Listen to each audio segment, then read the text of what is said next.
Human beings have always worked, but the way we work has changed over time.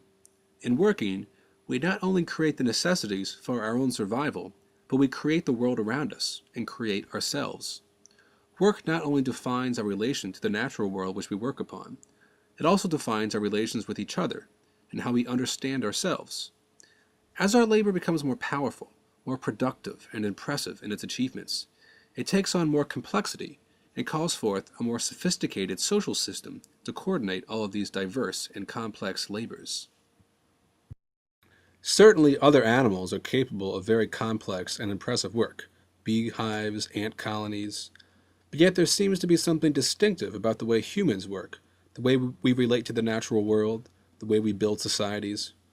Karl Marx says about this question, "What distinguishes the worst of architects from the best of bees is that the architect raises his structure in imagination before he builds it." And I think Marx had an important point here. While the bee, the bird, the ant all engage in instinctive acts of work, acts they have repeated for hundreds of years, humans think creatively about work. Humans look at the world and they dream up new things to build and new ways to build them. Humans can separate the conception of work from the execution of work or the carrying out of work. In this daily act of doing, we construct not only houses, bridges, and fields, but also all of the social relations of a labor process. Human labor has always been a collective process. Our social labor is greater than the sum of its parts. When we work, we enter into relations of cooperation with each other. The labor process is this organization of our social cooperation. As our social relations evolve, as our relation to nature evolves, and as our collective knowledge evolves, so too does the labor process evolve.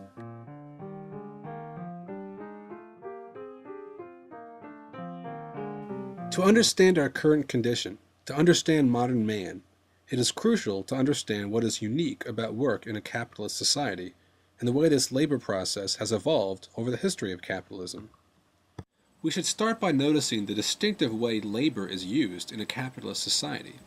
When a worker produces a product for a capitalist, he doesn't sell his labor, he sells his labor power. That is, a worker doesn't sell a definite amount of work to the capitalist, he sells his ability to work for a given amount of time.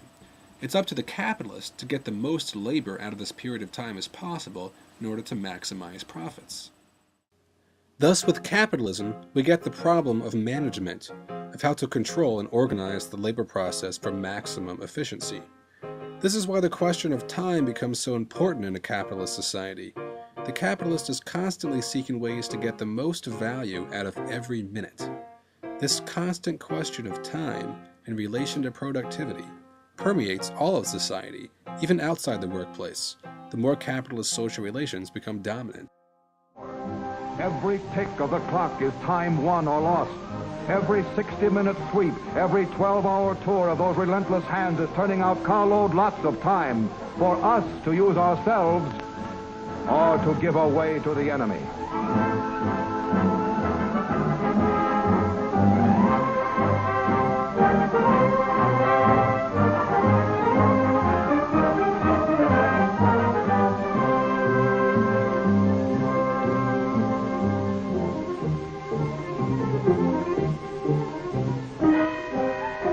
All the scientific devices of chronology are machines manufacturing time.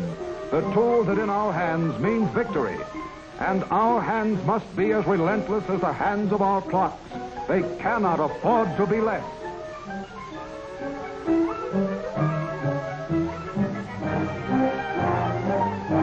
Capitalism didn't just create a new labor process on its own. It inherited a pre-existing labor process and a pre-existing division of labor. Goldsmiths, cobblers, weavers, they all owned their own means of production and had total control over their own labor process. Their trade took years of study to master and required an extensive period of apprenticeship. The agricultural work of the peasant classes, though not generally considered craft work, was a form of skilled labor that took years to learn. Parents passed down their collective knowledge of farm work to their children as the whole family shared in a collective labor process. In order to transform this craft work into a capitalist labor process, These workers had to be separated from their own means of production and turned into wage laborers, totally dependent on capital in order to survive. This was a long, complex, and painful historical process called primitive accumulation that will have to be discussed elsewhere.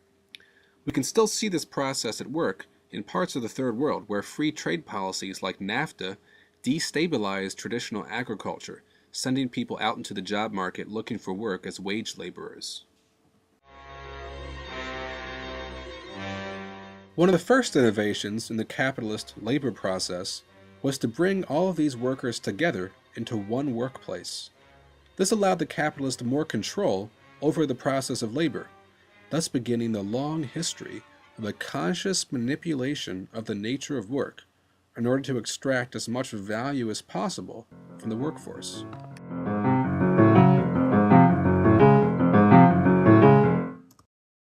One of the simplest ways to do this is to increase the total amount of time workers work. The early history of capitalism was one of long working hours and constant battles over the length of the working day. It wasn't until 1833 that a legal length of the working day was established in England. It lasted from 5:30 a.m. to 8:30 p.m. Children were forbidden from working more than 12 hours a day. French workers won a 12-hour day in 1848. The battle for the 8-hour day began in the U.S. after the Civil War. The General Congress of Labor held in Baltimore declared, "The first and great necessity of the present, to free the labor of this country from capitalistic slavery, is the passing of a law by which 8 hours shall be the normal working day in all the states of the Union. We are resolved to put forth all our strength until this glorious result is attained." It wasn't until 1936 that the battle for the 8-hour day was won in the United States. The issue of the length of the working day is still an ever-present issue in capitalism. It manifests itself in petty struggles to stop workers from milking the clock, to battles over vacation time, retirement age, overtime, and still the length of the work week. As long as labor power remains a commodity, there will always be struggles over time.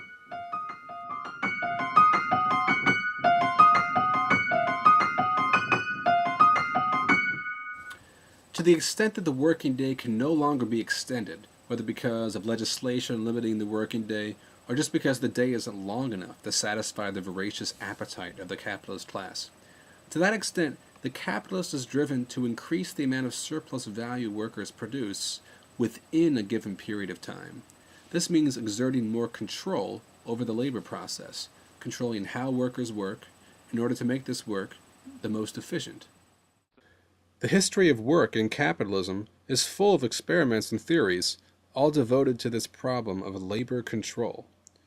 One of the most influential of such theorists was Frederick Taylor, who pioneered the concept of scientific management. Taylor sought to separate conception and execution within the labor process. A task was studied in detail by an engineer, all of its motions mapped out, timed, and measured, and then reorganized so as to achieve maximum efficiency. The worker was then trained to work in this new efficient method, thus depriving workers of any control over their own work.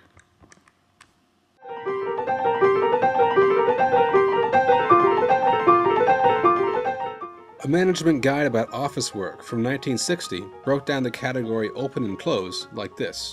File drawer, open and close, no selection, 0.04 minutes. Folder, open or close flaps, 0.04 minutes. Desk drawer, open side drawer of standard desk, 0.014 minutes. Open center drawer, 0.026 minutes. Close side, 0.015 minutes. Close center, 0.027 minutes. This information was collected in order to organize the placement of objects in the office and the motions of workers so as to achieve maximum efficiency. It also had the effect of robbing workers of any control, understanding, or ownership of the labor process itself. But there's much more to say about this topic, so click below for part 2 after you've subscribed and rated and commented and sent to all your friends.